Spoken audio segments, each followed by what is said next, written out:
Ici Satou. Étudiante, je lisais toutes sortes de livres, tous genres confondus, mais il y a une chose que je n'arrivais jamais à démasquer dans un roman policier. Je finissais toujours par tomber dans le piège. Reviens, jeune maître. Oui, bien sûr. Debout devant un bordel, je répondis avec diplomatie aux paroles professionnelles de la femme séduisante, puis je retournai dans les rues nocturnes. Après avoir couché Arisa et Lulu, j'étais allé dans le quartier ouest chercher des analgésiques et j'avais croisé des marchands que j'avais apparemment sauvés dans le labyrinthe. Ils m'avaient offert quelques verres bien forts et j'ai fini par les suivre dans leur bordel préféré. De fil en aiguille, j'ai acquis les compétences séduction, conversation sur l'oreiller, techniques sexuelles et massage chiropratique. J'ai aussi acquis quelques titres, mais je laisse cela à l'imagination. Les marchands avec qui j'étais venu buvaient beaucoup, ils étaient donc probablement au paradis avec leurs compagnons respectifs. Bon, c'était amusant, mais si je rentrais chez moi comme ça, quelqu'un, probablement Arisa, remarquerait forcément l'odeur de parfum sur moi. En quittant le bordel, je descendis une ruelle en direction de West Street. Là, je rencontrai une jeune fille au petit bâton qui semblait être une charmeuse, utilisant la magie quotidienne pour des dames de la nuit. Je lui fis donc utiliser des sorts de nettoyage et de séchage sur moi aussi. Le prix de la nuit était un peu élevé, mais vu la fraîcheur de la transpiration, ça valait largement le coup. Ce quartier était proche du quartier ouvrier au nord, alors j'aurais voulu prendre une calèche, mais malheureusement, il n'y en avait pas à cette heure-là, sauf quelques rares réservés. Tant pis, je vais devoir marcher. Comme Main Street, West Street était bordée de lampadaires en bois à intervalles réguliers. Plutôt que d'utiliser des ampoules, les lampadaires étaient apparemment éclairés grâce à un sort de magie quotidienne appelé « lampe », lancé par des charmeurs engagés par le quartier ouest. Apparemment, ces lampes magiques fonctionnaient 2 heures, la nuit étant donc divisée en 3 périodes, la première, la deuxième et la dernière. Durant la dernière période, un lampadaire sur 2 était allumé. C'était la deuxième période, donc tous les lampadaires étaient allumés, mais il faisait encore très sombre comparé au quartier commerçant du Japon la nuit. On aurait dit une rangée de lanternes en papier avec des bougies à l'intérieur. Sous les lampadaires, des prostituées légèrement vêtues cherchaient des clients. J'étais soulagé qu'aucune d'elles ne soit mineure, mais une seule pièce de 5 sous pour une nuit entière me semblait cruellement bon marché. J'avais déjà suffisamment profité de divertissement ce soir-là, alors je n'avais aucune envie d'accepter leurs offres. De plus, les écrans de réalité augmentée au-dessus d'elle affichaient le message déconcertant « État, maladie, vénérale, latente », je devais donc absolument passer mon tour. Certains lisaient même « État maladie, maladie, vénérale, actif ». Oui, c'était très important d'être protégé. Sur le chemin du retour à l'auberge, j'ai trouvé une pharmacie et acheté des médicaments contre les maux de tête pour Lulu. Le prix était plus de 10 fois supérieur à mon estimation du prix du marché, mais après avoir marchandé avec le pharmacien, il a essayé de me donner un médicament faible, périmé depuis longtemps. Ce n'est que lorsque je lui ai fait remarquer qu'il m'a donné le vrai médicament à un prix raisonnable. Alors que j'avais la nostalgie du Japon et de ses prix clairs, j'ai remarqué dans le journal que j'avais acquis la compétence « analyse » pour une raison inconnue. C'était l'écran de réalité augmentée du menu qui effectuait toute l'analyse, pas moi. Mais cela semblait utile, alors je lui ai attribué quelques points de compétence. La nuit dernière a dû passer pendant mon retour, car seule la moitié des lampadaires étaient allumés. Sous l'agitation des rues, j'ai cru entendre un battement d'ailes, alors j'ai levé les yeux vers le ciel nocturne. Je ne pouvais pas voir la créature, mais j'ai découvert son identité lorsqu'une plume est tombée pour que je l'analyse. D'après ma nouvelle compétence, c'était une sorte d'oiseau appelé hibou des ombres. Pas étonnant qu'il puisse voler si tard la nuit. J'ai tenu cette plume étonnamment belle à la lumière des lampadaires, puis je l'ai rangée dans le rangement, à l'ombre de ma cape, avec l'intention de l'offrir à Pochi et Tama en souvenir. Comme il était tard, il y avait de moins en moins de monde dans la rue. Je ne savais pas si c'était à cause de ces circonstances ou grâce à ma compétence, oui fine, mais quelle qu'en soit la raison, j'ai entendu un léger bruit de métal qui s'entrechoquait. En m'arrêtant net et en tendant l'oreille, j'ai entendu une bagarre dans la rue voisine. Je n'étais pas particulièrement curieux, mais j'étais sûr que je serais malheureux si j'apprenais le lendemain qu'il y avait eu un meurtre ou quelque chose du genre. S'il s'agit d'une bagarre entre ivrognes, je la laisserai tranquille, mais s'il s'agit d'un vol ou d'un truc du genre, je combattrai celui qui ressemble au méchant. Avec cette résolution en tête, je me suis engagé dans la ruelle sombre et sans lumière. J'étais presque sûr que c'était dans le même secteur que celui où nous avions visité le manoir pendant la journée. Le sous-sol était le repère d'une sorte de guilde du crime, alors peut-être que des membres de l'organisation se battaient entre eux? Le clair de lune projetait des ombres austères sur la ruelle. En plissant les yeux, j'ai aperçu un petit enfant entouré de silhouettes menaçantes dans l'obscurité. Cela m'a rappelé que j'avais déjà acquis la compétence « vision nocturne », alors j'y ai investi quelques points et je l'ai activé immédiatement. Comme si j'avais augmenté la luminosité de la ruelle sombre, les silhouettes des personnes et des objets sont apparues nettement.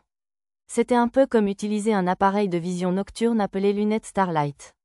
Il n'y avait personne d'autre autour. J'ai renversé un morceau de bois appuyé contre le mur, faisant un grand bruit. Ça aurait été formidable si cela avait suffi à les faire fuir, mais deux des silhouettes qui entouraient l'enfant ont glissé vers moi. C'étaient des ombres. Les choses qui se rapprochaient de moi ne pouvaient être décrites que comme des ombres ayant la forme d'une personne. Un art flottait au-dessus de leur tête pour me donner plus d'informations. On les appelait des traqueurs d'ombres. Des monstres de niveau 11.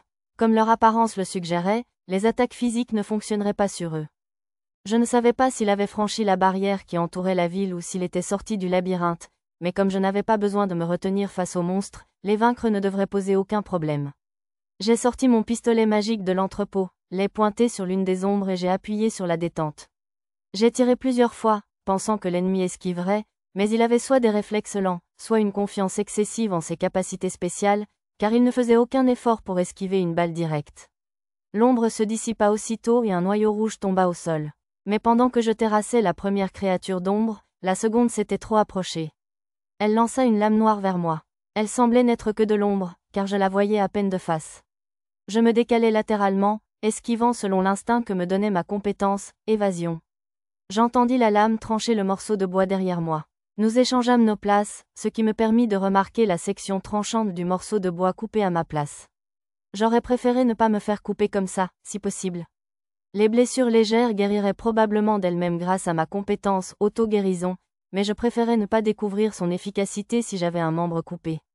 Je préparais mon arme, visant à vaincre la créature avant qu'elle ne change de position. Quoi ? L'ombre se déplaçait d'une manière impossible à un humain, repliant son bras vers l'arrière pour me frapper à nouveau avec sa lame. Je parvins à peine à l'éviter. Tombant au sol, je visais avec mon pistolet magique et me débarrassais de l'ombre en 3 coups rapides. Ouf ! J'avais oublié un instant que mon adversaire n'était pas humain. Je me giflais les 2 joues, essayant de me ressaisir. Si je ne me dépêchais pas d'aider ce gamin, les ombres allaient le tuer. J'apercevais de temps en temps les éclairs rouges d'une arme semblable à une hachette dans ses mains, ce qui donnait l'impression qu'il retenait les 3 monstres restants pour l'instant. Le gamin semblait plutôt habile avec l'arme, mais il ne pouvait pas bouger très bien car il protégeait quelque chose derrière lui. Il semblait avoir quelques blessures causées par les lames des ombres, qui se déformaient et se courbaient parfois comme des fouets. Je visa avec mon pistolet magique pour abattre les 2 qui n'étaient pas directement devant lui. Cette fois, j'ai mis le pistolet à pleine puissance, il n'a donc fallu qu'un seul tir pour vaincre la première ombre. Cependant, avec la puissance maximale, l'intervalle entre chaque tir était un peu plus long. Du coup, mon plan de tout gérer à distance a échoué. L'autre ombre m'a remarqué et a commencé à s'approcher. J'ai tenté de l'abattre malgré tout, mais en s'approchant, elle s'est divisée en plusieurs flèches sombres et a foncé vers moi. Impossible de l'éviter dans cette ruelle étroite. Du moins, pas horizontalement. J'ai décollé du mur et me suis échappé dans les airs. Les flèches ont changé de trajectoire et me sont parties en chasse, mais j'ai continué à les éviter en sautant d'un mur à l'autre. C'était un mouvement vertigineux, mais grâce à ma compétence, mobilité spatiale, j'ai réussi à l'exécuter sans me faire mal à l'oreille. Une fois que les flèches sombres ont pris la forme d'une personne, j'en ai profité pour tirer. Un bruit sourd a résonné dans la ruelle. Condamné. La perte de sang avait dû ralentir le gamin au point qu'il ne pouvait plus esquiver complètement les attaques des ombres, car il s'était effondré contre le mur de pierre. J'ai rapidement vérifié ses PV. Bien, il est toujours en vie. On aurait dit que l'ombre s'était transformée en boule noire et avait attaqué le gamin. Il avait réussi à esquiver les coups de fouet, donc sa trajectoire avait dû se transformer en quelque chose de plus direct. Il y avait une fissure au centre de la sphère. Je voyais le manche de la hachette du gamin en dépasser. Mais je pensais que les attaques physiques ne fonctionneraient pas.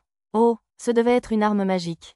Je me suis élancé assez vite pour creuser un trou dans le sol, le rasant et le comblant en quelques secondes, tel un personnage de jeu de combat. J'arrivai devant l'ombre en seulement 3 pas et donnai un coup de pied vigoureux sur le bout de la hachette, l'enfonçant plus profondément au cœur de l'ombre. J'ai ressenti la légère sensation de quelque chose se brisant sous mon pied, et l'ombre s'est dissipée, les fragments de son noyau s'effondrant au sol. Ignorant les morceaux qui roulaient dans l'obscurité, je ne récupérais que la hachette magique. Le plus important était maintenant de vérifier l'état de l'enfant. Il était affalé contre le mur, inerte comme une marionnette au fils cassé. Non, d'après l'affichage de la réalité augmentée, ce n'était pas du tout un enfant. Je me suis précipité à ses côtés, retirant sa capuche pour examiner son visage, et si je n'avais pas su à quoi m'attendre, j'aurais probablement crié. Couvert d'un casque rouge, il n'y avait rien de moins que le visage grisonnant d'un rat. Malgré sa nature animale, son visage semblait suggérer qu'il était du genre distant. C'était un cavalier homme rat gris. Ses organes internes devaient être endommagés, car il crachait un liquide rouge foncé. À cause de son statut de blessure grave, dommage aux organes internes, ses PV déclinaient régulièrement. Qui es-tu ? L'homme rat ouvrit légèrement les yeux et m'interrogea d'une voix rauque et incompréhensible. Gr, y a-t-il un de ces minines, hein ? Je ne suis pas avec eux. Je ne savais pas de qui il parlait, mais j'ai immédiatement nié. Il voulait probablement parler de celui qui avait envoyé ces ombres. Mon radar m'a informé qu'il y avait un autre être dans le paquet de tissu qu'il protégeait. La créature devait être inconsciente, car elle n'a même pas tremblé. Tout en parlant avec l'homme rat, j'ai lu les informations sur l'écran de réalité augmentée qui s'est affiché. J'ai été un peu surpris par son contenu. Bon, fini. Occupe-toi de la Brisis. D'accord, je vais le faire. Apparemment soulagé par ma promesse imprudente, l'homme rat a rapidement perdu connaissance. Bien sûr, il y avait une raison à cette promesse. J'avais un bon pressentiment pour celle qu'il appelait la princesse, ou Brisis, comme sa prononciation le laissait entendre. Il était temps d'agir. Ses PV continuaient de diminuer lentement. J'ai sorti un tissu du stockage pour arrêter le saignement de ses blessures externes. Plus grand que compétence acquise, premier secours, plus grand que titre acquis. Ambulancier, j'ai obtenu une compétence aussi facilement que d'habitude, alors j'y ai rapidement alloué des points de compétence et je l'ai activé, puis j'ai refait les premiers soins. L'odeur du sang et celle de l'homme rat m'ont fait froncer le nez pendant que je travaillais. Bon, on aurait dit que ses PV avaient cessé de diminuer. Du stockage, j'ai sorti un pardessus noir à capuche qui se fondrait dans l'obscurité et je l'ai enfilé. Baissant la capuche sur mes yeux, j'ai enroulé une longue serviette autour de ma bouche comme une écharpe. Par mesure de sécurité, j'ai modifié le champ de nom dans mon onglet de réseau social, le laissant vide. Maintenant, mon identité était complètement cachée. Je pensais que le masque argenté serait trop réfléchissant au clair de lune, alors je ne l'ai pas porté cette fois. J'ai soulevé l'homme rat et la princesse et les ai serrés contre ma poitrine, puis j'ai donné un coup de pied dans le mur de pierre pour sauter sur le toit.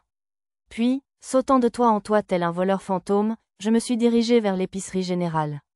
J'ai frappé bruyamment à la porte de derrière. Malheureusement, en consultant le plan, j'ai vu que le gérant et Nadie étaient tous deux en sommeil. Apparemment, ils habitaient tous les deux au 2e étage, mais dans des chambres séparées.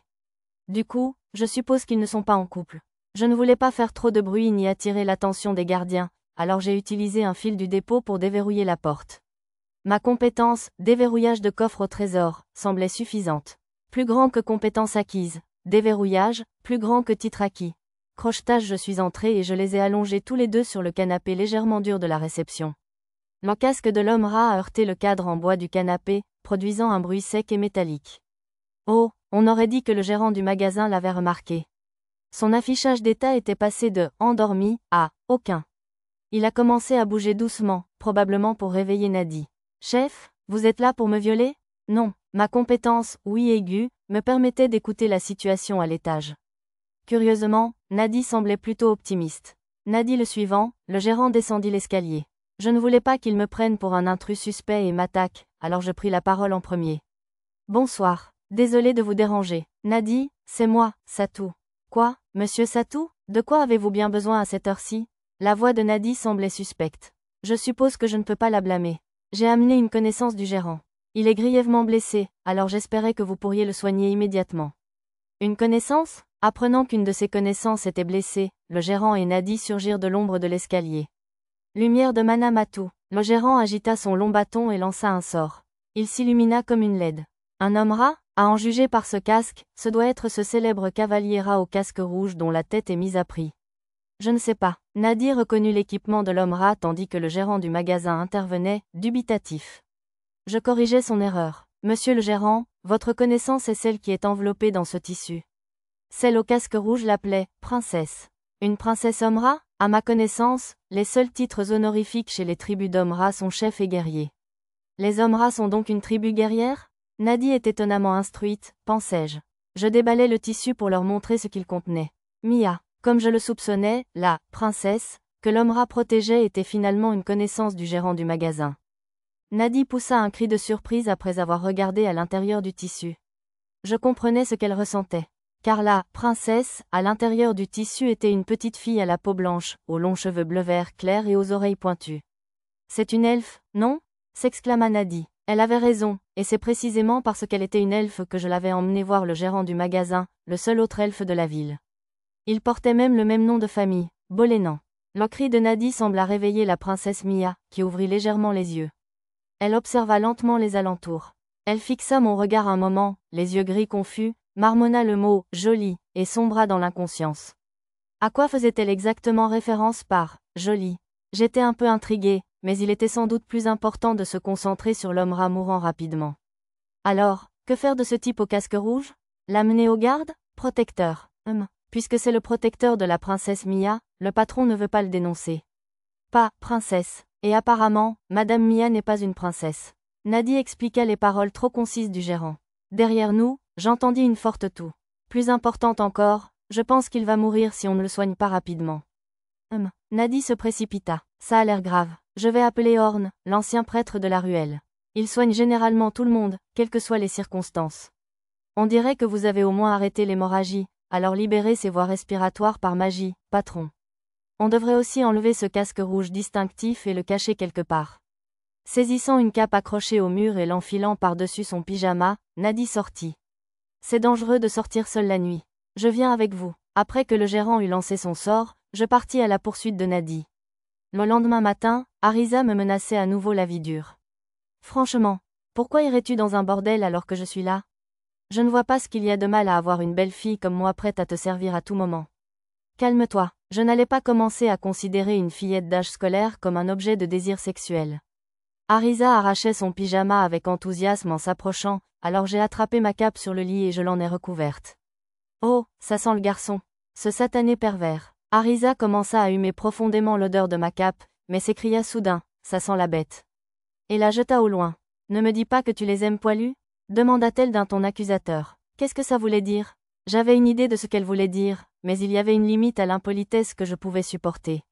J'ai aidé une bête mourante hier soir en rentrant chez moi après avoir acheté les médicaments de Lulu. J'ai insisté sur « le médicament de Lulu » pour détourner sa colère. Ah bon ? C'était une femme ? Non, c'était un vieux qui semblait un peu détaché. Alors, c'était l'amour entre garçons ? Je comprends maintenant. C'est comme cette scène de Dora X&B où le vieux musclé aux oreilles de tigre pousse soudainement le jeune garçon aux oreilles de lapin. Je ne supporte pas. Arrête de crier des bêtises et habille-toi. C'est un ordre. Je n'avais vraiment pas envie de transformer ça en une histoire d'amour entre garçons. Tout ce bruit semblait avoir réveillé Lulu. Elle était encore un peu pâle. Comment vas-tu ? Beaucoup mieux qu'hier, merci. J'ai acheté des médicaments pour toi quand la douleur sera trop forte. Je tendis à Lulu la boîte d'analgésiques que j'avais achetée la veille et répétai les précautions d'emploi qu'on m'avait données à la pharmacie. Curieusement, pour ce genre de médicaments, il était apparemment préférable de le prendre avant ou entre les repas. Ah oui, Arisa, qu'est-ce que c'est ? En ouvrant le médicament pour Lulu et en le versant dans un verre d'eau, je lui racontais les informations sur le labyrinthe que j'avais oublié la veille. Oh, alors les civils ordinaires ne peuvent pas entrer dans le labyrinthe de Serious City ? Ouais, on dirait que c'est impossible pour l'instant. J'essayais vaguement de réconforter Arisa, assise d'un air sombre sur le lit. Maître, allez-vous vous installer dans cette ville ? Non, une fois la visite terminée, je pense me diriger vers le sud, vers la vieille capitale. Faire du tourisme ? J'avais presque fini de visiter la ville de Serious, mais je devais encore tenir ma promesse d'accompagner Zena au restaurant de l'autre côté du mur intérieur. Ensuite, je prévoyais de me diriger vers la vieille capitale et Célivra, la cité labyrinthe, où les filles bêtes devraient pouvoir mener une vie normale. Si j'avais choisi la vieille capitale comme destination, c'était parce qu'elle était apparemment célèbre pour sa magnifique rivière et ses paysages nocturnes. Oh, dans ce cas. Arisa s'approcha, tout excitée. Après la vieille capitale, je veux aller à la cité labyrinthe. Oui, j'aimerais bien la voir aussi. Vraiment ? Alors c'est promis. Arisa a tendu le petit doigt, alors je lui ai fait une promesse. Elle a ricané en regardant nos doigts liés. Arisa m'a suivi et je me suis dirigée vers l'écurie pour retrouver les filles bêtes et prendre le petit déjeuner. Il fallait aussi que je leur parle de la vieille capitale et de la cité du labyrinthe. Après avoir donné le petit déjeuner à tout le monde, je suis allée seule à l'épicerie. Bonjour, comment vont-ils ? Ils dorment encore tous les deux. Nadie semblait fatiguée en me faisant son rapport. L'ancien prêtre Horn avait soigné les blessures de l'homme-rat au casque rouge, mais comme il ne pouvait utiliser que de la magie sacrée de faible puissance, il semblait que l'homme-rat n'était pas complètement rétabli. Le saignement semblait s'être arrêté, mais apparemment, ses organes internes endommagés ne pouvaient être complètement guéris que par de la magie sacrée intermédiaire ou supérieure. Hein ? Attendez, je croyais que le gérant du magasin avait la magie de fondation, et la magie de la forêt, ne pouvait-il pas en utiliser une pour se soigner? Curieux, j'ai interrogé Nadie. La magie du patron n'est pas adaptée aux soins médicaux. Il m'a dit qu'elle ne pouvait que désinfecter les plaies et arrêter les saignements. J'imagine que si le gérant avait pu utiliser la guérison, nous n'aurions pas eu besoin d'aller voir l'ancien prêtre Horn. Vous ne pouvez pas utiliser de potions magiques? Une potion magique intermédiaire ferait l'affaire, mais elles sont bien trop chères pour nous. J'avais distribué toutes les potions magiques que j'avais récupérées dans le labyrinthe pour soigner les blessés, alors je n'en avais plus sur moi. Leur prêter de l'argent pour en acheter ne me dérangerait pas, mais j'avais le sentiment que ce serait trop indiscret de ma part. Nadie sembla mal comprendre mon silence. Ne t'inquiète pas pour les médicaments, dit-elle pour me rassurer. Le patron a passé un accord avec une connaissance. Tant que nous trouvons les ingrédients, il nous les préparera à moindre coût. Apparemment, le gérant du magasin était parti tôt le matin pour se rendre dans une forêt de montagne assez éloignée afin de récupérer ces ingrédients. Il semblait que le gérant s'occuperait de l'homme-rat, alors j'ai demandé des nouvelles de Mia. La princesse ne semblait pas avoir de blessures externes. Elle n'a toujours pas repris connaissance? La petite Mia n'est pas blessée, mais elle semble extrêmement fatiguée. Le patron a dit qu'elle présentait tous les symptômes d'une personne en manque de magie depuis longtemps.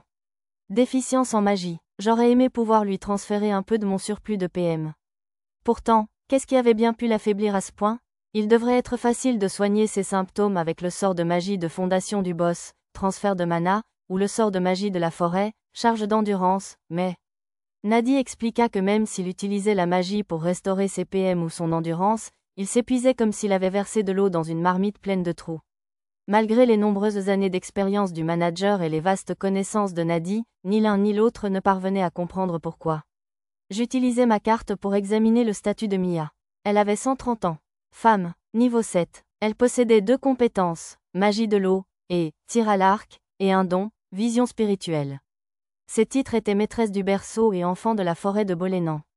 À en juger par les mots enfant et berceau dans ses titres, 130 ans semblait encore très jeune pour une elfe. Son apparence, celle d'une écolière ou d'un collégien, trahissait son âge réel. Mia semblait être un surnom, son vrai nom étant Missanaria Bolénan. Je me serais attendu à un surnom comme Misa ou Ria, mais je suppose que Mia correspondait davantage aux coutumes elfiques. Elle n'avait aucun statut afflictif, comme une malédiction ou une maladie, et ses titres ne semblaient rien d'étrange. Peut-être que le titre de maîtresse du berceau signifiait qu'elle était alitée, mais j'en doutais. À ma connaissance, elle n'avait même pas récupéré 10% de son endurance, mais sa jauge de magie semblait se remplir lentement mais sûrement. Peut-être que le traitement du gérant du magasin avait fonctionné cette fois-ci?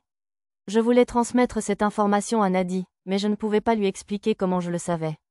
Je vais peut-être essayer d'aborder le sujet et de l'aider à le remarquer elle-même. Y a-t-il autre chose qui pourrait aider, à part la magie de guérison? Une potion de mana guérirait certainement Mia, mais encore une fois, c'est trop cher, ajouta-t-elle sèchement. Tout le monde est pauvre ici. Son sourire était forcé. Je suis sûre que l'amener à une source de mana ou à une veine souterraine l'aiderait aussi à guérir, mais les seules sources par ici se trouvent au château du comte ou dans la vallée des dragons. Je vois, une source. Je voulais lui en demander plus sur ce terme, mais j'ai dû reporter ma question lorsque j'ai entendu un bruit à l'étage. Il provenait de la chambre où dormait Mia. J'ai donc consulté ma carte et constaté que son état était passé de évanoui à aucun. Nadie ne semblait pas l'avoir entendu, alors j'ai essayé de lui faire une allusion. Je crois avoir entendu quelque chose à l'étage. Peut-être qu'elle est réveillée? Waouh, monsieur Satou, votre ouïe est aussi fine que celle d'un elfe ou d'un homme lapin. Des hommes lapins? Comme des filles lapins?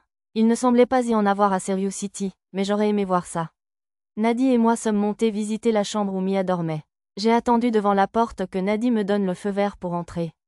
Mia, es-tu réveillée? Qui? Je suis Nadie, la vendeuse de ce magasin. Mon patron, le gérant, est Yusara Toya. Yuya. La voix de Mia était aussi jeune que son apparence le suggérait. Un peu rauque, probablement parce qu'elle venait de se réveiller.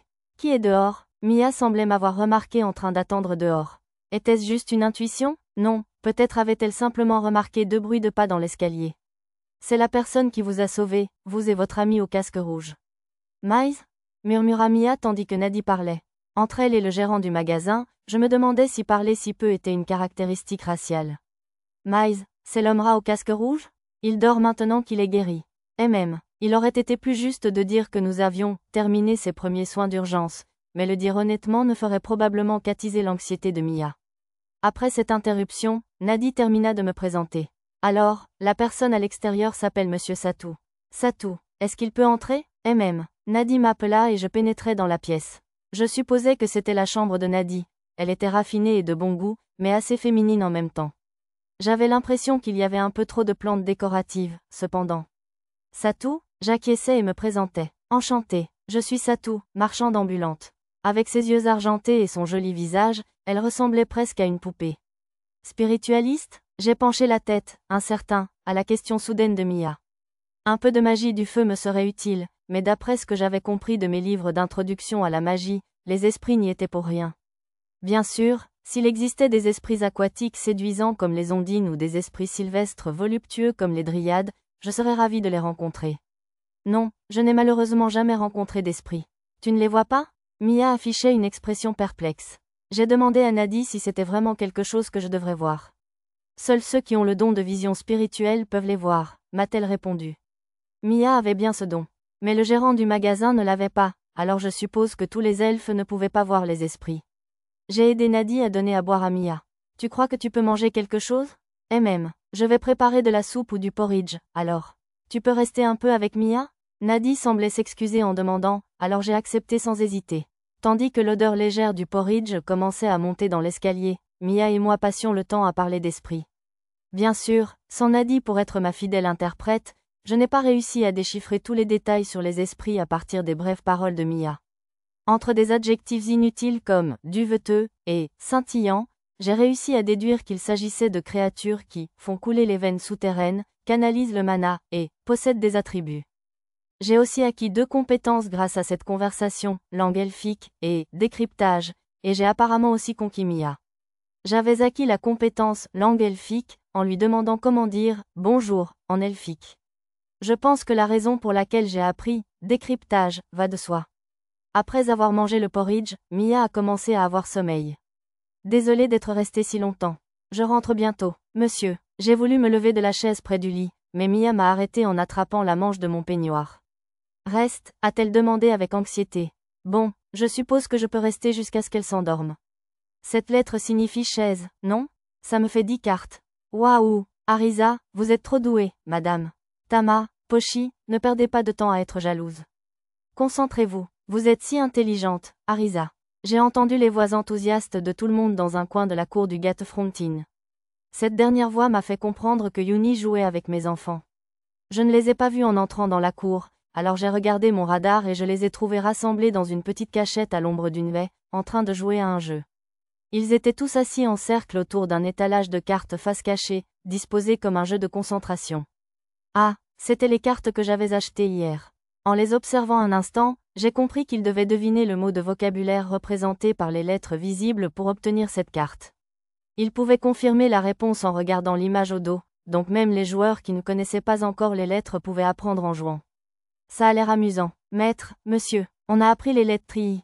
Pochi et Tama m'ont repéré dans l'ombre et se sont précipités vers moi. Regardez ça, monsieur. 3 quarts RRRR. Ils ont brandi les cartes gagnées, espérant visiblement des compliments en me regardant. Comme ils l'espéraient, je leur ai tapoté la tête. Bravo, tant qu'à faire, j'ai pensé leur demander ce qu'ils avaient appris. Comment s'appelle cette carte? Celle-là, c'est de la viande. Non, c'était une chèvre. Et celle-ci, c'est quoi? C'est de la viande aussi. Non, c'était un lapin. J'ai regardé Arisa, qui savait sûrement qu'elles avaient tort. Eh bien, elles avaient l'air si sûres d'elles quand elles ont dit « viande », que je n'ai pas supporté de leur dire qu'elles avaient tort, avoua Arisa avec un sourire ironique. J'ai essayé de leur apprendre les mots justes. On s'est trompé? C'est une chèvre, mais c'est quand même de la viande, monsieur. Hein? C'est un lapin, mais c'est de la viocone. Les 2 filles semblaient perplexes. Alors, ça veut dire que cette carte est un oiseau, pas de la viande d'oiseau? Lisa a pris la parole, l'air surprise. Si vous savez de quel animal il s'agit, pourquoi ajouter « viande » ? C'est ce que j'avais envie de dire, mais je n'y suis pas parvenue. J'imagine que c'était ce qu'Arisa ressentait. Au lieu de ça, j'ai fini par leur apprendre les mots une carte à la fois. Comment écrivez-vous « viande », monsieur? Comme ça. Il n'y avait pas de carte « viande », alors j'en ai ajouté une à la main. Plus grand que compétence acquise. Peinture, plus grand que compétence acquise. Écriture, plus grand que compétence acquise. Jeu, piocher une seule carte m'a valu une manne de compétences. En prime, apprendre à Pochi et Tama le mot pour viande m'avait permis d'obtenir la compétence « éducation ». Cela me semblait utile, alors j'ai maximisé ces points de compétence. Je devrais peut-être garder une liste d'idées d'action qui pourraient me permettre d'acquérir des compétences et organiser un rallye d'acquisition de compétences, ou quelque chose du genre. En discutant avec les filles pendant que je créais la carte, j'ai appris à ma grande surprise qu'Arisa ne savait ni lire ni écrire les lettres Shigan. Le royaume d'où je venais était terriblement machiste. Je n'ai trouvé personne pour m'apprendre, on disait que même les dames royales n'avaient pas besoin de savoir lire. Je me suis faufilée dans les cours de mes frères aînés pour apprendre à lire et à écrire la langue officielle afin de pouvoir lire mes livres de magie. Arisa avait généralement l'air gâtée, mais elle était en fait assez cultivée. Alors apprendre des cartes comme celle-ci ne me prendra pas plus de 3 jours, regardez bien. Pour appuyer son audace, elle connaissait déjà 30 des 100 cartes du jeu. C'est incroyable. Quel est ton secret? Yuni n'avait toujours pas réussi à mémoriser une seule carte, alors elle demanda de l'aide à Arisa. Je me souviens des groupes de lettres comme d'une seule image. Pourquoi ne pas essayer avec des mots qui t'intéressent? Oh, Yuni. Alors, c'est ici que tu te cachais. Un bruissement se fit entendre dans les haies, et Martha apparut. Ses cheveux s'étaient emmêlés dans les fines branches, alors je l'aidai à la dégager. Les narines d'Arisa se dilatèrent et elle marmonna quelque chose d'incompréhensible comme « Ce ne sont pas des Daphné, mais ça fera l'affaire ». Peut-être était-ce une référence à un manga qu'elle avait lu dans sa vie antérieure. Quand Martha apparut, Yuni parut troublée. Je suppose qu'elle est encore à l'heure. Je suis désolée, Martha. Bon sang, tu es une telle enfant. Viens, alors, je t'aiderai à nettoyer les stalles de l'écurie et à changer le foin, mais seulement jusqu'à l'heure du déjeuner. Martha gronda légèrement Yuni, puis remonta ses manches, prête à se racheter de l'erreur de sa petite protégée. Oh, je l'ai déjà fait, hein? Yuni s'excusa en levant les yeux vers Martha, les yeux ronds et innocents. Pochi et Tama m'ont aidé, voyez-vous. Apparemment, elle avait fini son travail plus tôt grâce à leur aide, et c'était pour ça qu'elle jouait avec les autres. On a fait genre, et on est allé chercher de l'eau au puits, monsieur. Et on s'est occupé des chevrères. Les 2 filles m'expliquèrent le travail accompli par des gestes vigoureux. Très bien, les félicitai-je en leur caressant la tête. Tama me caressa la main avec joie en guise de réponse. Pochi resta immobile, à l'exception de sa queue qui remuait si fort qu'on aurait dit qu'elle allait tomber. Finalement, après avoir prévenu Yuni qu'elle devait toujours se présenter au travail une fois terminée, Martha finit par me rejoindre pour regarder la partie de cartes. Bonjour, je m'appelle Arisa. Je suis Pochi, madame. Tama. Les 3 jeunes filles commencèrent à se présenter dès que la porte de la chambre de Mia s'ouvrit. Le bruit des filles qui montaient l'escalier en courant dut effrayer Mia, qui avait remonté sa couverture et jeté un coup d'œil prudent par une petite fente. Quand, au déjeuner, j'annonçai que je rendais visite non seulement au chevalier Omra, mais aussi à la princesse qu'il protégeait, tout le monde insista pour venir la rencontrer. Je me disais que Mia devait se sentir seule de toute façon, et qu'on pourrait laisser Nadi tranquille. Bien sûr, Lisa et Lulu accompagnèrent les plus jeunes. Elles étaient en bas pour aider Nadi. Le médicament que Lulu avait pris ce matin semblait avoir fait effet. Elle avait déjeuné normalement et son teint était bien meilleur. Mia. Mia tira la couverture juste sous ses yeux et se présenta timidement, aussi brièvement que d'habitude. Je ne pus cacher ma surprise en voyant le visage timide de Mia. Ses yeux, qui étaient sans doute argentés auparavant, étaient maintenant d'un magnifique vert émeraude. On aurait dit qu'elle n'avait pas été remplacée par quelqu'un d'autre, alors peut-être que la couleur des yeux changeait quand on utilisait la vision spirituelle? Quoi, c'est une princesse, monsieur.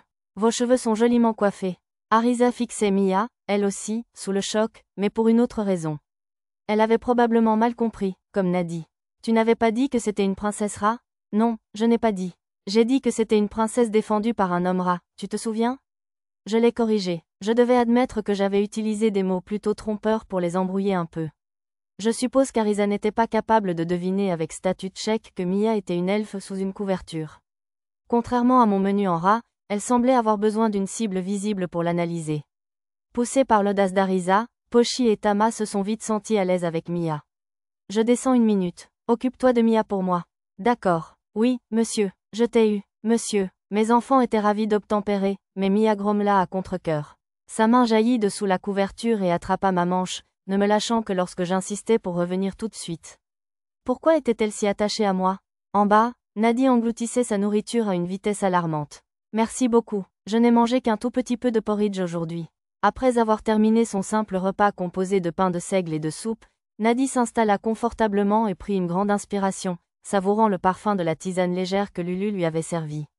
Tisane, semblait sophistiquée, mais ce n'était en réalité que de l'eau chaude avec quelques feuilles aromatiques flottant dedans.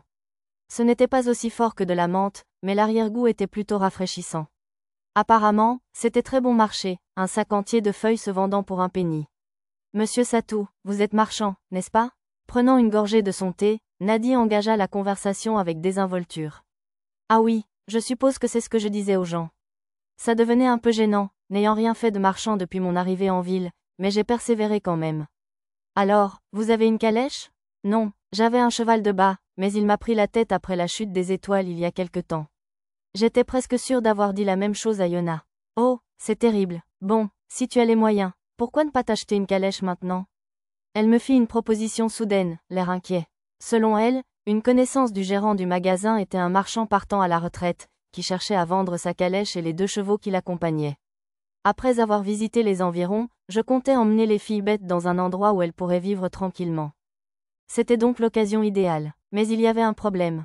Ce serait excellent, mais je n'ai aucune expérience de conduite de calèche. J'avais un permis normal, mais je n'avais visiblement jamais conduit de véhicule hippomobile. Je restais silencieux un instant, hésitant entre décliner l'offre et lui demander si elle pouvait me présenter quelqu'un qui pourrait m'apprendre les bases.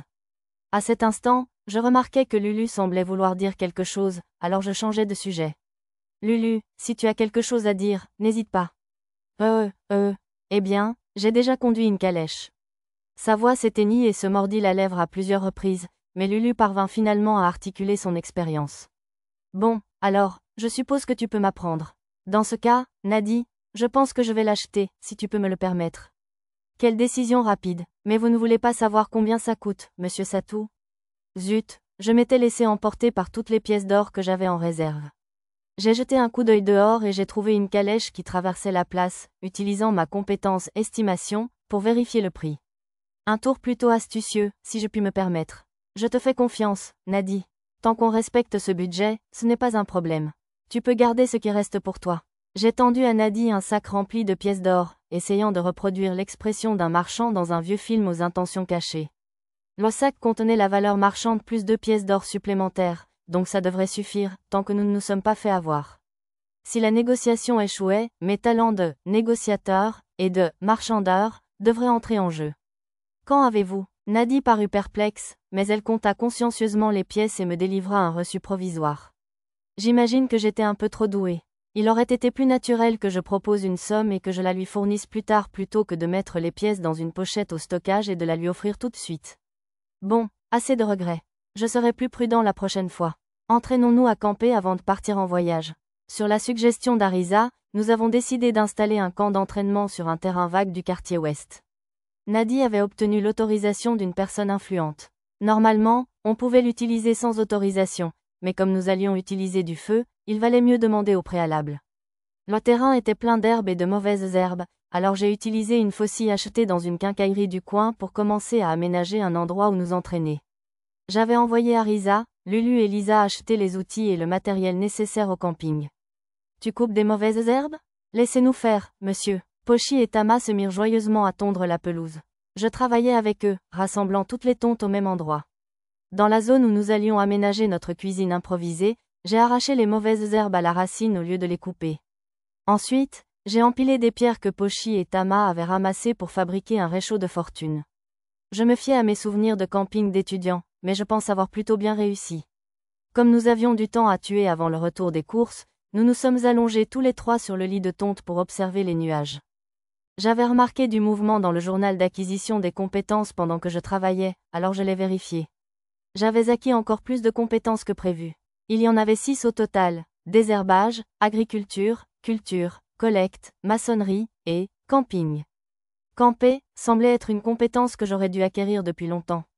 Mais je suppose que tout ce que j'avais fait dans le labyrinthe, c'était installer une tente sur des rochers et faire une sieste, alors peut-être que ça ne comptait pas. Les prérequis étaient encore très flous. On est de retour, et on a apporté des provisions. Arisa revint, suivie de près par Lisa et Lulu. Lisa peaufina le réchaud provisoire, puis mit une casserole sur le feu. On aurait dit qu'elle avait déjà puisé de l'eau. Et regarde, regarde. L'objet qu'Arisa me tendait fièrement était une bouilloire avec un sifflet. Je ne savais pas si c'était pour l'extérieur ou simplement parce qu'il n'y avait pas de cuisinière à gaz au monde, mais on aurait dit qu'elle était destinée à être suspendue à un poteau et chauffée au-dessus d'un feu, tout comme la théière. Lulu mit des feuilles de thé dans la bouilloire et la suspendit à côté de la théière. Le menu du jour comprenait apparemment un ragoût de viande séchée et de 3 sortes de légumes racines coupées, accompagnés de pain de seigle. Il s'avéra que le pain blanc ne s'achetait que de l'autre côté du mur intérieur. Le pain de seigle ne me posait aucun problème pour l'instant, alors je me suis dit que je n'avais pas besoin de faire d'efforts, à moins d'en avoir marre. Lisa avait troqué sa lance contre un couteau de cuisine aujourd'hui, nous servant de cuisinière. Lulu aidait pour des tâches plus simples, comme éplucher les légumes, et Arisa les encourageait. Pochi et Tama avaient été chargés de surveiller la bouilloire. Je me suis dirigée vers un coin du terrain vague pour récupérer une souche d'arbre. Nous pourrions l'utiliser comme table. Personne ne regardait, alors j'ai arraché la souche avec force. Normalement, cela aurait été impossible sans machinerie lourde, mais ma fort anormalement élevée m'a facilité la tâche. J'ai coupé les racines épaisses de la souche avec la hachette magique que j'avais empruntée à l'homme rat au casque rouge. Peu après, j'ai entendu la bouilloire se mettre à siffler. Mais pour une raison inconnue, au lieu de la retirer du feu, Pochi et Tama ont couru vers moi. La bouilloire est folle. À l'aide, monsieur. L'homme à la bouilloire est en colère, monsieur. L'homme à la bouilloire. Pochi et Tama n'avaient apparemment jamais vu de bouilloire avec un sifflet auparavant, et ils ont été surpris par le sifflement strident de la vapeur. C'est juste le son du sifflement qui nous indique que l'eau bout. Ce n'est pas fou? Pourquoi siffletait-elle quand l'eau bout, monsieur? J'ai essayé de leur expliquer le mécanisme de la vapeur, mais ils n'ont pas bien compris. Bien sûr qu'ils ne le feraient pas. Ce sont des enfants, pas des étudiants en sciences. Comment sont-ils censés comprendre que le volume de l'eau se multiplie par 1000 lorsqu'elle se vaporise? C'est faux, Arisa. Il se multiplie par 1699. Bien sûr, je n'ai pas formulé cette objection à Arisa. J'ai ouvert le couvercle de la bouilloire et l'ai soulevé légèrement. Regarde ça. Le couvercle de la bouilloire vibrait sous la vapeur. Quand l'eau chauffe, elle se transforme en une fumée blanche. La fumée est très forte, elle peut donc facilement déplacer un objet léger comme ce couvercle. Arisa arrachait un brin d'herbe à proximité et en fabriquait une roue à aube. Ou, dans ce cas précis, un moulin à vent. Elle le tendit devant la bouilloire et laissa la vapeur le faire tourner, puis le retira et souffla dessus pour le faire tourner elle-même. Comme quand on souffle de l'air, la vapeur qui sort du sifflet fait du bruit. Arisa est incroyable. Vous êtes tellement intelligente, madame. À mon grand désespoir, l'explication d'Arisa sembla passer facilement auprès de Pochi et Tama. Si j'apprenais à utiliser la magie de l'eau, j'aimerais bien essayer de créer un sort qui soufflerait les ennemis avec de la vapeur ou les transformerait en murs, ou quelque chose comme ça. Enfin, je supposais que ça existait déjà. Une fois le repas terminé et que nous nous détendions tranquillement, j'ai remarqué une lumière sur mon radar et j'ai tourné la tête. 3 enfants, homme-chat et homme-chien, se sont figés sur place. J'ai tout de suite reconnu leur apparence de peluche. Pour RRR le poussin, monsieur. Merci, monsieur. C'était vraiment délicieux. Les enfants hommes-bêtes me remercièrent à plusieurs reprises et chacun déposa une petite feuille pleine de noix et de baies sur la souche sur laquelle j'étais assis. Qu'est-ce que c'est? Des friandises, monsieur. Étaient-ce des cadeaux de remerciement? Aussitôt, Pochi et Tama accoururent.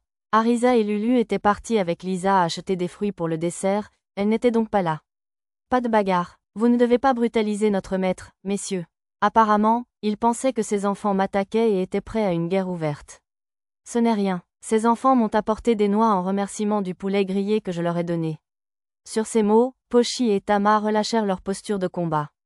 Ce sont des noix de chincapin, monsieur. Elles sont très savoureuses, monsieur. Et ce sont des baies de goji. Elles sont bonnes aussi. Prenant les friandises dans les petites assiettes en feuilles, les filles me dirent leur nom. Ils sont pour lui. Les enfants n'ont pas semblé apprécier que Pochi et Tama aient pris des friandises sans leur permission, et ils ont protesté. J'aurais bien voulu accepter leur cadeau avec gratitude, mais vu ce que j'avais entendu de Pochi et Tama auparavant, je craignais qu'ils aient bien plus besoin de cette nourriture que moi. Je sais, je vais leur offrir un cadeau de remerciement pour leur cadeau de remerciement. S'il était venu un peu plus tôt, j'aurais pu leur donner du ragoût et du pain. Mais il me restait presque 2 kilos de viande séchée, alors je me suis dit que je pouvais leur donner ça. Merci beaucoup. J'ai enveloppé les noix et les baies dans un mouchoir et les ai rangées dans mon sac de rangement. Les enfants semblaient satisfaits et s'apprêtaient à partir, alors je les ai appelés. J'ai un service à vous demander.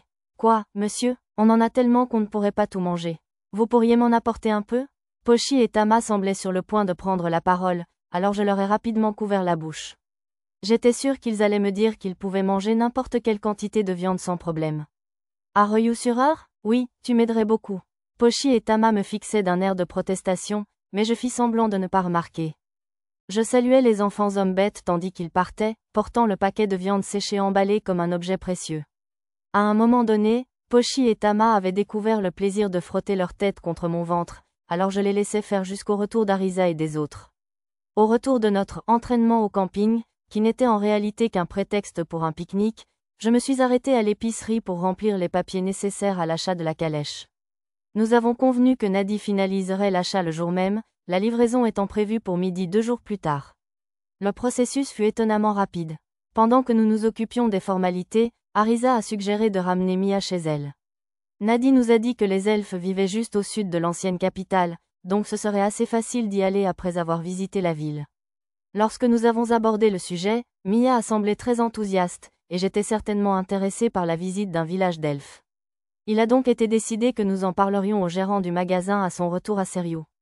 Je suppose que nous devons obtenir l'autorisation de son tuteur. Mais même après notre décision, le gérant n'est toujours pas revenu. Nadi ne semblait pas trop inquiète pour sa chère patronne, donc tout allait probablement bien. Quant à la calèche, au moment tant attendu de la présentation et de l'essai, Lulu et moi sommes sortis de la ville pour qu'elle puisse m'aider à la conduire. Il fait à nouveau très beau aujourd'hui. Oui, monsieur. C'est vrai, monsieur. J'ai essayé de discuter innocemment de la météo, mais l'expression de Lulu était toujours aussi raide.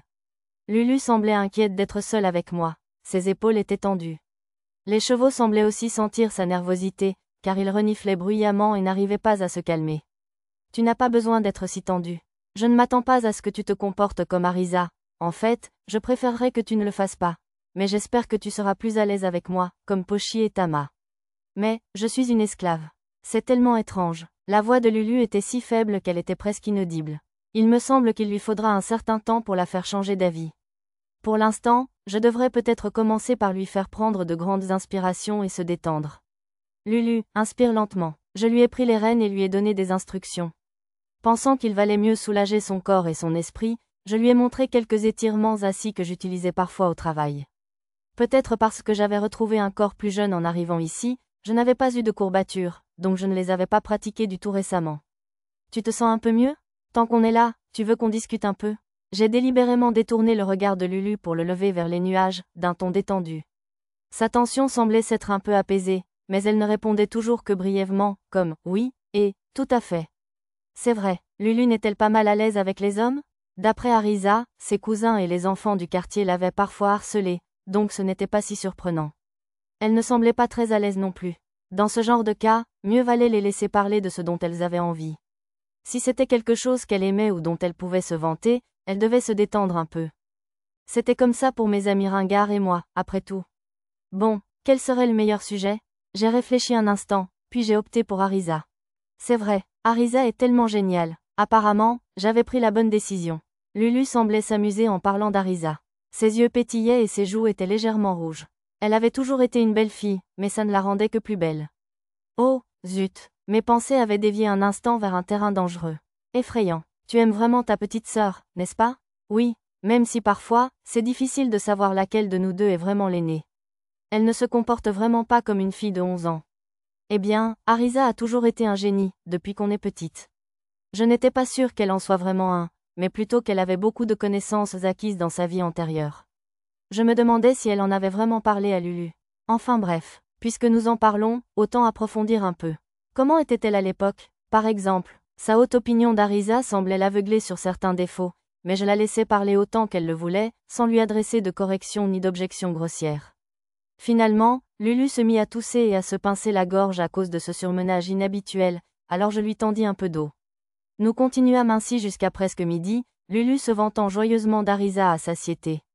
Entendant l'écho lointain du tonnerre, je levai les yeux et vis des nuages noirs s'étendre au-dessus des montagnes. Je pense qu'il nous reste encore quelques heures, mais il valait mieux nous occuper de notre objectif principal avant d'être détrempés. On commence l'entraînement de conduite? Oui, désolé, je n'arrête pas de parler d'Arisa. Après avoir rassuré Lulu en lui disant qu'elle n'avait aucune raison d'être gênée d'avoir tant parlé, nous commençâmes la leçon. Bien sûr, dès que j'ai commencé à conduire la calèche comme Lulu me l'avait montré. Plus grand que compétence acquise, conduite, plus grand que titre acquis, coché. J'ai immédiatement acquis la compétence nécessaire, donc à chaque partie de notre leçon, j'y ai ajouté des points. J'aurais pu la maximiser tout de suite, mais je voulais être prévenant, car Lulu m'enseignait, et prendre notre temps avec elle a facilité une communication plus détendue. Et au fil de notre conversation, j'ai pu acquérir des connaissances plus générales sur la conduite des calèches. La compétence « conduite » m'apprendrait toutes les subtilités nécessaires, mais pas pourquoi je devais procéder ainsi. Je me suis donc appuyé sur Lulu pour ces informations complémentaires. Il s'est avéré, cependant, que Lulu n'avait conduit une calèche qu'en ville auparavant, alors j'ai pensé qu'il serait préférable de demander à un cocher expérimenté de m'apprendre certaines choses aussi, avant notre départ. À chaque grondement de tonnerre au loin, l'espace entre Lulu et moi se rétrécissait un peu. Je suppose qu'elle devait avoir peur du tonnerre. De plus, elle a poussé un petit cri et s'est accrochée à mon bras lorsqu'un éclair a éclaté au-dessus des montagnes. Si Arisa avait été là, j'ai eu l'impression qu'elle aurait voulu regarder de plus près en entendant le tonnerre. Soudain, j'ai senti quelqu'un m'observer depuis la forêt voisine, alors je me suis retournée. Il n'y avait personne, rien d'étrange à mon avis. Peut-être était-ce un oiseau ou un petit animal. Non, c'était une chouette. Un nouvel éclair a fusé, et j'ai aperçu la silhouette inquiétante de la chouette se découpant sur les nuages sombres. J'ai eu l'impression que nos regards s'étaient croisés un instant, mais la chouette a ensuite semblé se désintéresser de nous et s'est posée sur le toit d'un autre wagon en direction de Serious City. Maître, mon silence soudain a semblé inquiéter Lulu. Si je la mettais mal à l'aise maintenant, après notre rapprochement, je n'aurais eu aucun intérêt à l'écouter chanter les louanges d'Arisa pendant si longtemps. Je suis désolée, j'ai cru voir un énorme oiseau dans la forêt, alors j'ai été un peu distrait. C'était un faucon? Non, il était un peu plus rond que ça, alors je pense que c'était un hibou. Prenant une excuse appropriée, je parvins à me reprendre, détendant doucement l'atmosphère. En entrant dans la ville et en revenant devant l'épicerie, Tama, l'œil perçant, nous remarqua aussitôt et nous fit signe de la main depuis la fenêtre du 2e étage. Je m'approchai pour lui rendre son salut, mais son visage avait déjà disparu de la fenêtre, me laissant la main en l'air sans raison valable. Lulu ricana légèrement, alors je dissimulai mon embarras en lui demandant de diriger la calèche vers l'auberge du front de la porte. Enfin, j'étais content qu'elle se soit enfin un peu confiée à moi. Bon retour, monsieur, maître. Pochi et Tama accoururent avec empressement, alors je les pris dans mes bras. Mia était derrière elle, accompagnée d'Arisa et de Lisa. Satou, salut Mia, tu peux marcher un peu maintenant? Potion magique. Elle a l'air bien rétablie grâce à la potion magique que le gérant a rapportée. C'était la première fois que j'en voyais une. C'était incroyable. Arisa compléta la brève déclaration de Mia. En consultant le plan, je vis que le gérant était bien au 2e étage de l'épicerie.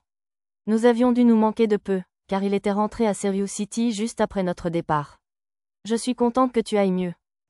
Merci. Mia semblait vouloir dire quelque chose, et derrière elle, Arisa me regardait en pointant du doigt la tête de Mia. La coiffure de Mia était différente ce jour-là. D'habitude, elle la portait lâchement dans le dos, mais ce jour-là, elle l'avait relevée en 2 couettes. Apparemment, j'étais censée commenter. C'est une très jolie coiffure. Elle te va bien. Mia répondit à mon compliment d'une voix basse et timide. Arisa a suggéré qu'on mange quelque chose de bon pour fêter le rétablissement de Mia. J'ai donc demandé si Mia avait des suggestions. Des pâtisseries au miel. Je ne m'attendais pas à une réponse aussi rapide, alors j'ai mis une seconde à réagir. Prenant peut-être ma réaction tardive pour un refus, Arisa a rapidement enchaîné. Elle s'y est intéressée après que Pochi et Tama en ont parlé. Lisa en a mangé aussi, monsieur. C'était délicieux et délicieux. Se souvenant de l'expérience, Pochi et Tama ont pressé leurs mains sur leurs joues. J'ai pensé que ce serait bien si Mia et tout le monde pouvaient en manger aussi, a ajouté Arisa d'une voix douce. Je vois. Alors Arisa veut en manger aussi, et elle se sert de Mia comme excuse. Elle n'était pas très chère, alors j'ai donné quelques pièces d'argent à Lulu et Lisa et je leur ai demandé d'acheter suffisamment de pâtisseries pour que tout le monde en mange plusieurs. J'aurais pu demander à Arisa, mais j'avais le sentiment que Mia, en convalescence, aurait voulu y aller aussi, alors je les ai laissés faire. Soudain, Tama leva les yeux vers le toit du Gatefrontin. Qu'est-ce qu'il y a, Tama? Cet oiseau est bizarre. Tama inclinait la tête d'un air incertain vers un hibou perché tout en haut du toit. Est-ce le même que j'ai vu quand Lulu et moi nous entraînions avec la calèche plus tôt? Voyant que nous l'avions remarqué, le hibou s'est envolé. Bonjour, Nadi, le directeur est là? Oh, bon retour, monsieur Satou. Le patron est avec Miles en ce moment. Qui est Miles déjà? Ah oui, l'homme rat au casque rouge. J'ai remercié Nadi et je suis montée au 2e étage. Les enfants sont restés en bas sur le canapé et ont commencé à étaler les fiches de vocabulaire sur la table. Ils ont l'air d'aimer ce jeu. La pluie semblait imminente, il n'y avait donc aucun client dans le magasin, mais je les ai prévenus de ne pas déranger Nadi, au cas où. Frappant légèrement à la porte, je suis entrée. Si c'était la chambre d'une femme ou d'un garçon pubère, j'aurais attendu une réponse avant de frapper, mais comme c'était celle d'un vieux, je me suis dit que je pouvais attendre quelques secondes avant d'entrer. Dès mon entrée, le gérant m'a regardé et m'a adressé un bref signe de la main. Satou, Zatou, tu m'as sauvé la vie, mec. L'homme rat m'a remercié de sa voix rauque, à peine intelligible. À ma connaissance, ce n'était pas parce qu'il était blessé, mais plutôt parce que sa bouche, comme celle des jeunes gens chiens que j'avais rencontrés auparavant, n'était pas adaptée à la prononciation. Je lui ai demandé comment il avait pu protéger Mia et se faire attaquer par les traqueurs de l'ombre. Bien sûr, c'était surtout par simple curiosité, et je n'aurais été ni surpris ni dérangé s'il avait refusé de s'expliquer, mais ils m'ont donné une explication étonnamment détaillée. Un sorcier avait kidnappé Mia dans sa ville natale, au village des elfes, et l'avait emmenée dans un lieu appelé le berceau. Elle s'était échappée pendant son transport et avait croisé par hasard l'homme rat, qui l'avait aidé à se rendre à Serious City pour demander l'aide du gérant du magasin. L'homme rat au casque rouge m'a expliqué qu'il était dans les parages à ce moment-là car il cherchait à savoir si le berceau pouvait être la cause du dépérissement croissant de la végétation dans les montagnes proches de son village. D'après lui, si l'homme rat avait traité Mia de « princesse », malgré leur absence évidente de race commune, c'était parce qu'il avait pris cette habitude dans sa jeunesse, lors d'un entraînement au village des elfes. La raison pour laquelle le sorcier avait kidnappé Mia était inconnue. J'avais le pressentiment que le gérant du magasin savait peut-être quelque chose, mais il ne semblait pas vouloir en parler, alors je l'ai ignoré. Puis, poursuivi par les fourmis géantes à crocs et les fourmis volantes géantes au service du sorcier, l'homme rat avait utilisé ses contacts dans le monde souterrain pour s'infiltrer dans la ville. Ce sorcier avait donc envoyé les fourmis volantes géantes attaquer Serious City, lui aussi? J'ai aussi appris qu'il avait utilisé du sel gemme ramassé près de son village pour acheter un passage en ville. Ah oui, je dois demander au gérant s'il peut ramener Mia dans sa ville natale. Gérant, je me disais. Un grondement de tonnerre soudain par la fenêtre et les cris de Nadie et des filles en bas m'interrompirent. Nadie, le gérant du magasin s'élança prestement hors de la pièce. Je me précipitai à sa suite. L'homme rat me suivait également. Arrivés tous les trois en bas, nous avons vu Nadie et les jeunes filles serrées l'une contre l'autre. Qu'est-ce qui ne va pas? Patron. À moitié agenouillé, l'homme rat surveillait l'entrée du magasin comme une sentinelle. Cependant, je n'ai vu aucun signe d'ennemi sur mon radar. Hormis Arisa qui grimaçait et criait « Tonton », tandis que Pochi et Tama s'accrochaient à elle de chaque côté, il ne semblait y avoir aucun problème. J'ai détaché les filles bêtes d'Arisa avant qu'elles ne puissent l'étouffer. Mais que diable, un éclair m'interrompit cette fois. Peu après, un filet de pluie se transforma en averse, recouvrant l'extérieur d'un rideau de pluie sombre en un clin d'œil. Assise sur le canapé, les filles à mes côtés, je compris pourquoi elles avaient crié quelques instants plus tôt. Elles venaient d'être surprises par la foudre. Le gérant utilisa la magie pour éclairer la pièce. La lumière illumina le visage de Nadie. Accrochée à son bras, elle semblait effrayée mais heureuse.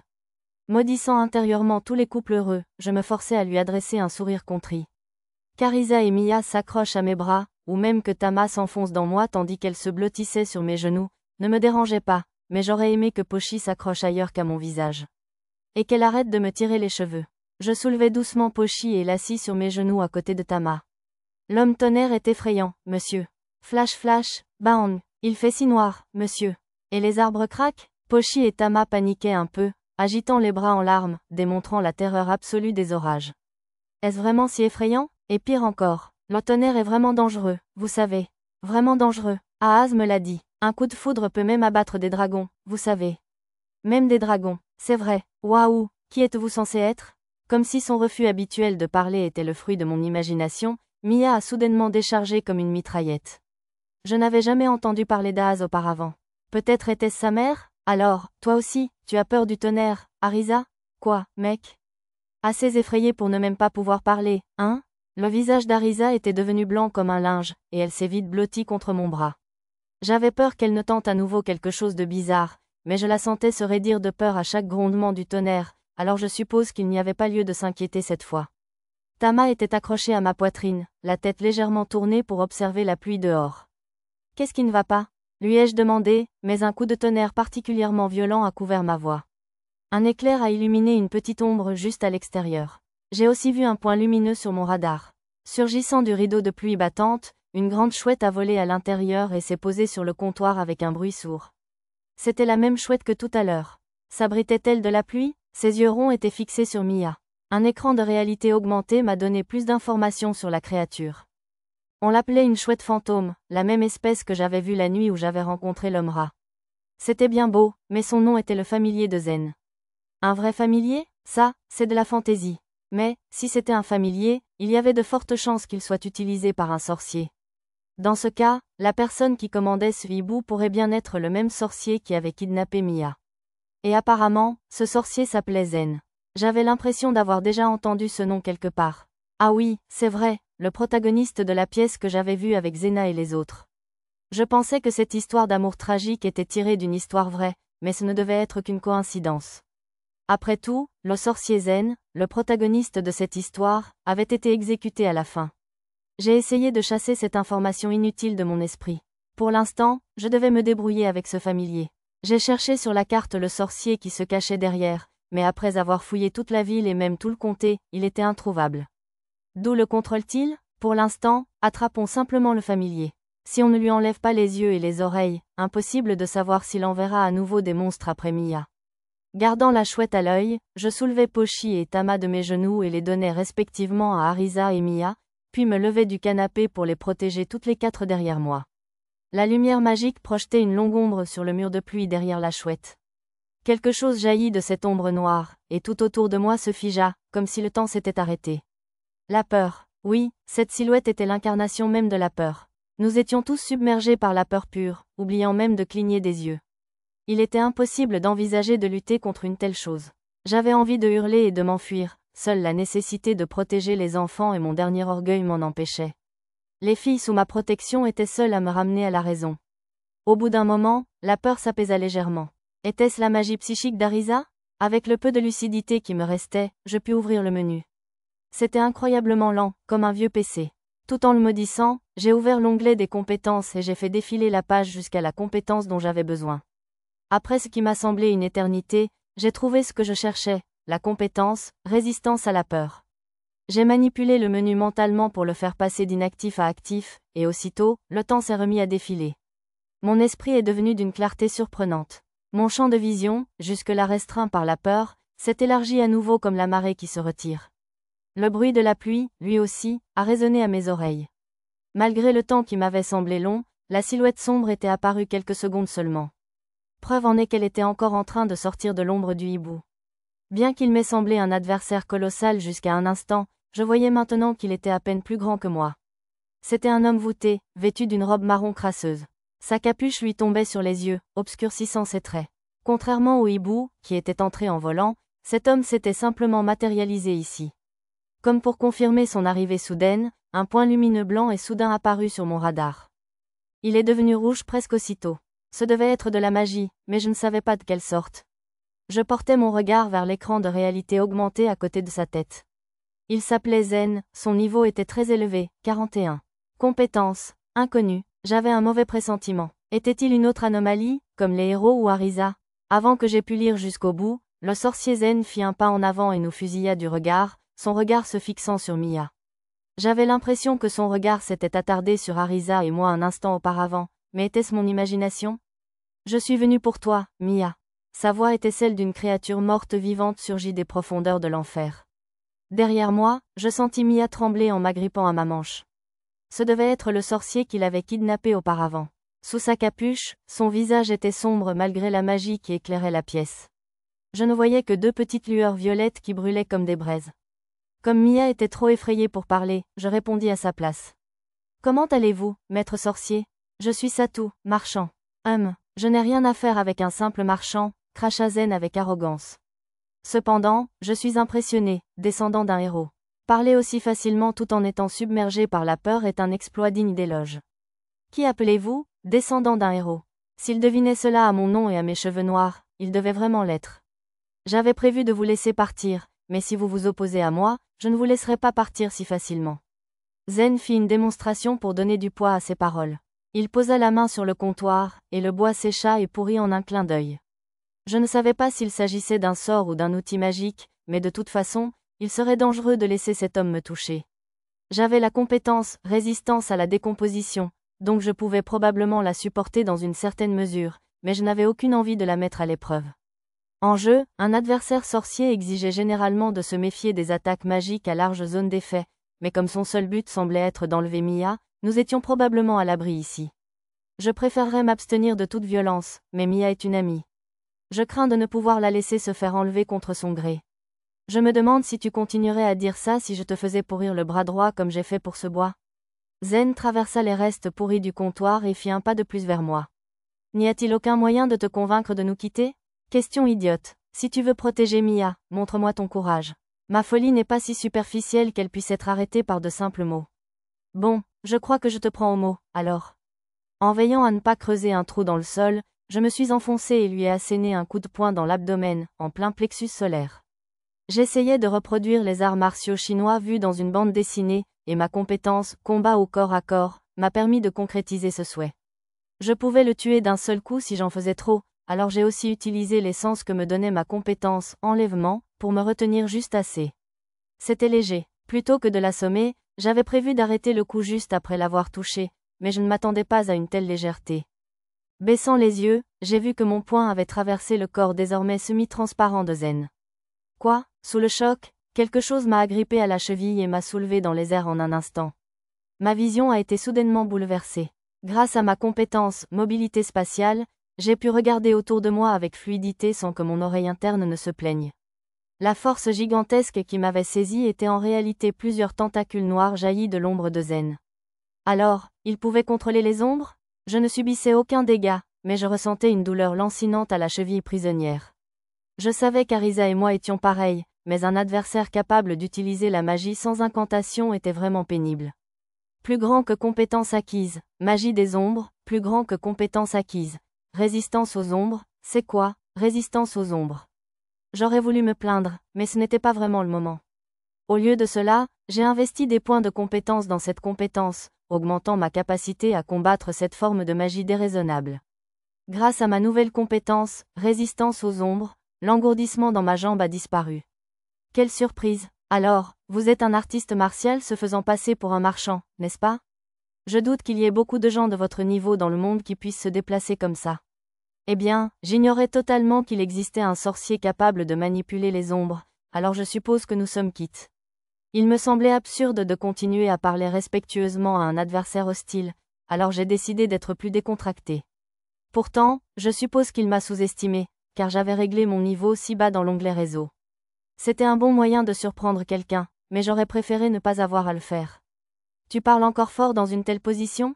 Je suis impressionné. Une autre ombre se dressa à côté de Zen, formant un point. Un coup de poing serait assurément douloureux. Je glissai la main dans la poche de ma robe, prévoyant de sortir mon pistolet magique de la réserve. Enlève tes mains de mon maître, cria Arisa, désespérée. Au même instant, je sentis quelque chose tirer sur le côté droit de mon corps. D'après le journal, elle avait utilisé un sort de magie psychique appelé onde de choc. L'espace d'un instant, Zen recula en titubant. Sa jauge de PV et son endurance restèrent inchangées, mais le sort devait avoir un effet de recul. Sa capuche tomba, révélant son visage à la lumière. Ce n'était rien d'autre qu'un crâne. À la place de ses pupilles, 2 flammes violettes étaient encastrées au fond de ses orbites vides. Sans ma compétence, résistance à la peur, j'aurais probablement hurlé. J'ai examiné le reste de l'état de Zen, que je n'avais pas fini de lire plus tôt. Un spectre, murmura Nadi d'une voix rauque. Arisa avait lancé « suppression de la peur » avant son attaque, libérant tout le monde de l'affliction. Nadi avait deviné juste, mais cet adversaire n'était pas si simple. Je suis un peu vexé d'être mis au même niveau que des créatures mortes vivantes aussi ignobles. L'air irrité, Zen se tourna vers Nadi pour la fusiller du regard. Le poing ténébreux qui était prêt à m'attaquer s'est alors dirigé vers elle. J'ai pivoté mon corps en l'air, utilisant le pistolet magique que je venais de sortir du stockage pour intercepter le poing. La balle magique atteignit le poing de plein fouet et le vaporisa, mais la base de l'ombre d'où elle provenait continua de se déplacer vers Nadi sans perdre son élan. J'appuyais sur la détente pour tirer la balle suivante, mais le léger décalage m'en empêcha. Nadi, le gérant bondit devant Nadi, brandissant son long bâton et ouvrant la bouche pour commencer à incanter un sort. Mais la pointe de l'ombre transperça le bâton, l'atteignant en pleine poitrine. Ce spectacle me donna une idée. J'arrachai ma jambe ligotée des ombres qui la maintenaient et écrasaient le socle de mon autre pied. Dès que je m'échappais, je me précipitais et frappais l'ombre qui se dirigeait vers Nadi et le gérant. Absurde, oui, c'est absurde. Je relevais mon poing du sol de pierre que j'avais écrasé avec l'ombre, puis me relevais. J'avais cru que je ne pourrais pas la toucher parce que c'était une ombre, mais j'avais mal compris. S'ils pouvaient interagir avec nous, alors nous pouvions aussi interagir avec eux. Un fouet d'ombre fabriqué avec la magie des ombres ne peut être arrêté que par la magie ou des objets magiques. Du moins, c'est ce que je croyais. J'étais content de ne pas avoir annoncé ça avec suffisance. Ça aurait été gênant. Plus importante encore, la jauge de PV du gérant du magasin était défoncée après ce coup à la poitrine. Détruire l'ombre n'avait pas dû effacer l'élan. Nadi, qui avait rattrapé le gérant lorsqu'il avait été projeté, était également inconscient. Je ne te balancerai pas ce brisis. L'homme rat prit une position de combat à côté de moi, tenant le bâton brisé du gérant. Derrière moi, j'entendis Arisa commencer à donner des ordres à Pochi et Tama. Pochi, Tama, je vais le distraire. Vous deux, prenez Mia et fuyez par derrière. Vous pouvez le faire, non? On se bat ensemble, madame. Frappez l'os, mec, vous ne ferez rien de tel. Vous ne pouvez pas le battre. Son niveau est bien trop élevé. À ce moment précis, Mia prit la parole d'une voix tremblante, rejetant la proposition d'Arisa. Non, courez. À quoi bon fuir et te laisser derrière? Je n'essaie pas seulement de t'aider à t'enfuir parce que tu es notre ami. Le souhait de notre maître est que tu t'échappes, c'est donc ma priorité absolue. Si Arisa n'était pas une enfant, j'avais l'impression que je pourrais tomber amoureuse d'elle. Mais, sans aucun doute, je vais te créer une ouverture, alors ne t'inquiète pas pour nous et cours. Prévoyait-elle d'utiliser une compétence unique? Ces phrases étaient pourtant assez clichés pour une si petite fille. Si elle parvenait à percer mes défenses, j'étais sûre qu'elle n'aurait aucun problème avec un simple adversaire de niveau 41. J'avais pourtant bien l'intention de m'en occuper avant d'en arriver là. Maître sorcier, pardonne mon ignorance, mais pourriez-vous nous révéler votre identité? Demandai-je en pointant l'arme sur Zen. Je connaissais déjà son identité, bien sûr. L'écran de la rame indiquait qu'il s'agissait du roi mort-vivant. Un mort-vivant du plus haut rang, égalé seulement par des légendes comme le roi Lich et Nosferatu. Parfois marchand, parfois artiste martial. Votre véritable identité est-elle celle d'un tireur? Sans répondre à ma question, Zen répondit d'un ton aussi banal que celui d'Arisa, sa bouche décharnée s'animant d'un rire étrange. J'ai peut-être plusieurs identités. Si je devais choisir une seule, véritable, identité, je suggérerais, touriste d'un monde parallèle. C'est amusant. Très bien, Satou. Voyons si tu peux ajouter héros à cette liste d'identités. Maître, monsieur Ra, écartez-vous. Avant que Zen ait pu terminer sa phrase, la voix d'Arisa l'interrompit brusquement. Prends ça. Je m'écartais d'un bond juste au moment où Arisa criait. Zen reçut un coup direct d'une attaque invisible. Il recula en titubant, mais c'était tout. C'était pas loin. Dire que tu avais une compétence unique. Et ses cheveux. Tu dois être une réincarnation, toi aussi, hein? Je n'avais pas remarqué que tu portais une perruque. Et aussi, comme je le soupçonnais, Zen devait être une transmigration, tout comme Arisa. NNGH, il a résisté. Le corps d'Arisa heurta le canapé avec un bruit sourd. Cette attaque avait dû utiliser toute sa magie et son endurance. Les autres filles se rassemblèrent autour d'Arisa évanouie, criant son nom et vérifiant qu'elle allait bien. Ayant esquivé trop tard, l'homme rat commença à perdre ses fluides corporels par les yeux et la bouche, et il s'évanouit à son tour. Sa vie ne semblait pas en danger, mais il y aurait probablement des effets secondaires désagréables s'il était laissé seul. Profitant de l'occasion créée par Arisa, je pointais le pistolet magique sur l'épaule de Zen et appuyais sur la détente. J'aurais hésité à tirer sur quelqu'un d'autre, mais comme c'était une sorte de mort-vivant, je n'avais aucun problème à abattre une menace. La balle magique fonquait sur lui, mais une barrière magique apparut devant lui et la repoussa. On aurait dit un mur de verre noir transparent. Donc, le pistolet magique ne fonctionnera pas. Je ne pouvais pas utiliser tir de feu sur lui à l'intérieur. Si je l'utilisais sans précaution, il ne faisait aucun doute que toute la boutique brûlerait. Je pourrais probablement le vaincre facilement avec une des épées sacrées ou des lames divines que j'avais en réserve, mais cela le tuerait à coup sûr, et je n'étais pas sûr de vouloir le faire. Il ressemblait certes à une apparition, mais j'avais quand même l'impression que j'aurais du mal à dormir la nuit si je tuais un être doté d'une conscience humaine. Des démons comme Monsieur Œil et son ami, les ennemis naturels de l'humanité, c'était une chose, mais utiliser un pouvoir qui dépasse ses limites, c'est implorer la destruction. Si tu ne veux pas que cette fille devienne le jouet des dieux, tu ne devrais plus la laisser utiliser cette compétence unique. Je la préviendrai à son réveil.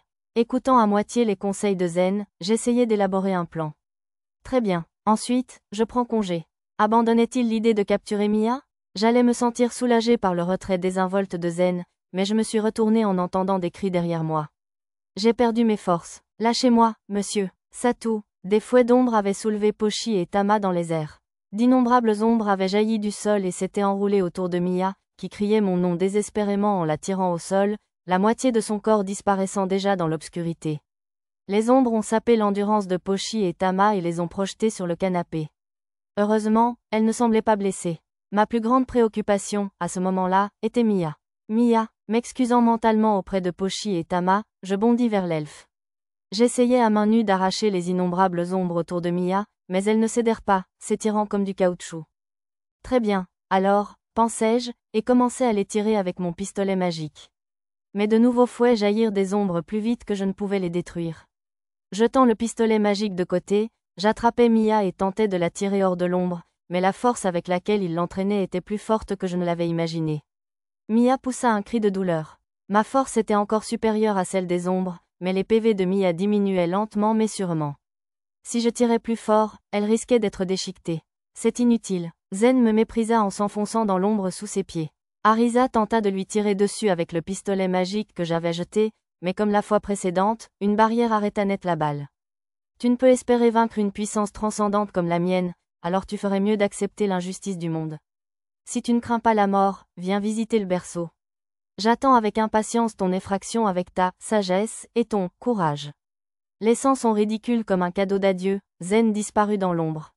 Il ne resta pas pour s'assurer que Mia était pleinement absorbée. Était-ce de la confiance ou juste de l'insouciance?